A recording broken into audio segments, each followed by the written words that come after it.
Vikram lander जिंदा हुआ है या नहीं, इसे लेकर काफी हलचल मची हुई है। यूरोपियन स्पेस एजेंसी ने कोरोब स्टेशन से चंद्रयान-3 के लैंडर पर सिग्नल भेजा। विक्रम ने क्या रिस्पॉन्स लिया, इसे लेकर एमेच्योर एस्ट्रोनॉमर ने सुबह से कई बार ट्वीट किया है, जिसमें उन्होंने लिखा है कि विक्रम अभी सही से सिग्नल वापस नहीं भेज रहा है। विक्रम लैंडर और प्रज्ञान रोवर अपनी नींद से उठने का नाम नहीं ले रहे हैं। 20 सितंबर 2023 को इनके लैंडिंग पॉइंट यानी शिव शक्ति पॉइंट पर सूरज उग चुका था, उसकी रोशनी पहुंच गई थी, लेकिन विक्रम और प्रज्ञान की आंखें उस रोशनी से चौंधिया नहीं रही हैं। ऐसा लगता है कि उनकी सांसें हमेशा के लिए थम गई हैं। चांद के दक्षिणी ध्रुव पर अंधेरा है, वहां ऐसे गड्ढे की तस्वीर पहली बार मिली है जो अरबों सालों से देखा नहीं गया था, या यूं कह लें कि उस गड्ढे पर अरबों साल से सूरज की रोशनी नहीं गिरी है, इसलिए आसपास चीजें को अंधेरे में दिखती है, लेकिन उस गड्ढे के अंदर सफेद रंग की चीज दिख रही है। संभावना है कि वहां बर्फ ही बर्फ है। अमेरिकी अंतरिक्ष एजेंसी नासा ने चांद के एक ऐसे इलाके की तस्वीर पहली बार ली है जो नया खुलासा कर रहा है। ये दक्षिणी ध्रुव के अंधेरे वाले हिस्से की तस्वीर है। इस हिस्से में एक बेहद बड़ा गड्ढा है जिसका नाम शेकलेटन क्रेटर है। ये दक्षिणी ध्रुव के पहाड़ी वाले हिस्से में है। चांद इस इलाके में अपनी दूरी पर थोड़ा झुका हुआ है, इसलिए वहां के ऊंची चोटियों पर तो सूरज की रोशनी पहुंच जाती है, लेकिन इस गड्ढे में अरबों साल से नहीं पहुंची है। इसके आसपास का इलाका भी पूरी तरह से अंधेरे में रहता है। तापमान -250 के पार पहुंचा हुआ है। वह भी सदियों से यहाँ कई जगहों पर बर्फ जमी है। चांद के अंधेरे वाले हिस्से में काफी ज्यादा बर्फ होने का अनुमान है। शेकलेटन क्रेटर की तस्वीर अगर आप ध्यान से देखेंगे तो आपको गड्ढे के अंदर के हिस्से का नजारा ऐसा दिखेगा जैसे वह बर्फ से भरा हुआ है। वहां किसी तरह का ग्लेशियर बना है।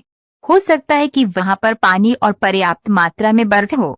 उम्मीद तो यही लगाई जाती है। 22 सितंबर 2023 से लगातार इसरो की टीम विक्रम लैंडर को संदेश भेज रही है। अगले कुछ दिनों तक और संदेश भेजते रहेंगे जब तक फिर से वहां सूरज अस्त नहीं होता, रात फिर से नहीं आती। लेकिन अब ऐसा लग रहा है कि चंद्रयान-3 मिशन का सफलतापूर्वक अंत हो चुका है। भारत ने दुनिया को जो दिखाना था वो दिखा दिया। बाएं से दाएं विक्रम लैंडर ने सोने से पहले लगाई थी अपनी आखिरी छलांग। ये उसी समय की तस्वीर है। इसरो ने सफलतापूर्वक विक्रम की लैंडिंग कराई। प्रज्ञान रोवर को 105 मीटर तक चलाया। विक्रम लैंडर ने छलांग लगाकर भी दिखाया। ऑक्सीजन जैसी कई जरूरी गैस और खनिजों की मौजूदगी की पुष्टि हुई है। ये दुनिया का पहला मिशन था जिसने चांद के दक्षिणी ध्रुव पर अपने पैर जमाए थे। चांद पर सॉफ्ट लैंडिंग करने वाला भारत चौथा देश था। प्रज्ञान रोवर चांद की सतह पर अपने पिछले पहियों पर बने राष्ट्रीय प्रतीक चिन्ह और इसरो के लोगों का निशान छोड़ने वाला था, लेकिन ये निशान उतने स्पष्ट नहीं बने जितने की उम्मीद थी। यानी शिव शक्ति पॉइंट के आसपास की सतह पथरीली है, वहां पर चांद की सतह यानी रेगोलेट सॉलिड है। दक्षिणी ध्रुव के आसपास का इलाका और खास तौर से शिव शक्ति पॉइंट का इलाका भविष्य में इंसानी बस्ती के लिए चुना जा सकता है। ऐसे में इस सतह की जानकारी होना बेहद जरूरी है, जैसे वहां ड्रिलिंग कर सकते हैं या नहीं, पानी है या नहीं, सतह मजबूत है या नहीं, सतह के नीचे का पर्यावरण कैसा है। इन सब जानकारियों का फायदा फ्यूचर में होगा। चंद्रयान-3 के विक्रम लैंडर और प्रज्ञान रोवर को जब सुलाया गया था तब उनके कुछ सर्किट को जगते रहने का निर्देश दिया गया था ताकि वो इसरो का 22 सितंबर को भेजा जाने वाला मैसेज रिसीव कर लें। इसरो लगातार संपर्क कर रहा है, लेकिन विक्रम या प्रज्ञान की तरफ से किसी तरह की प्रतिक्रिया नहीं आ रही है।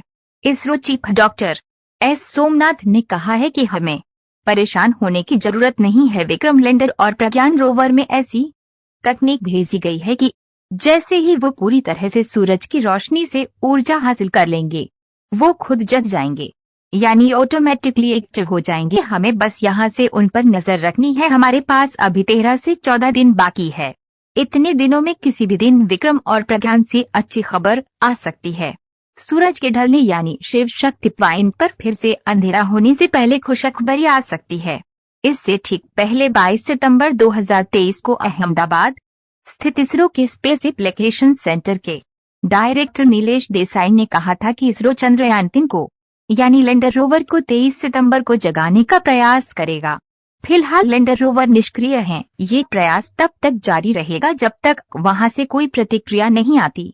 इसरो ने बताया कि विक्रम लैंडर और प्रज्ञान रोवर से संपर्क साधा गया है ताकि चंद्रयान-3 की जगने की स्थिति का पता लगाया जा सके। फिलहाल कोई सिग्नल नहीं मिल पाया है। दोबारा संपर्क साधने की कोशिश की जाएगी। स्पेस एप्लीकेशन सेंटर के डायरेक्टर नीलेश देसाई ने कहा कि कल एक बार फिर हम विक्रम और प्रज्ञान को जगाने की कोशिश करेंगे। चांद पर सुबह हो चुकी है, रोशनी पूरी तरह से मिल रही है, लेकिन चंद्रयान-3 के लैंडर और रोवर को अभी तक पर्याप्त ऊर्जा नहीं मिली है।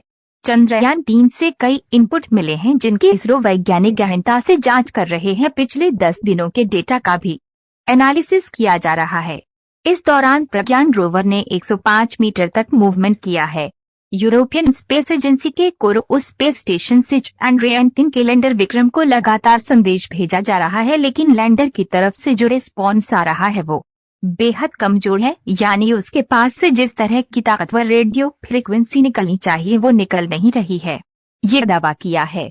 स्कॉट ने लिखा, अपने एक ट्वीट में लिखा है कि बुरी खबर, चंद्रयान-3 के चैनल पर 2268 मेगाहर्ट्ज का उत्सर्जन हो रहा है।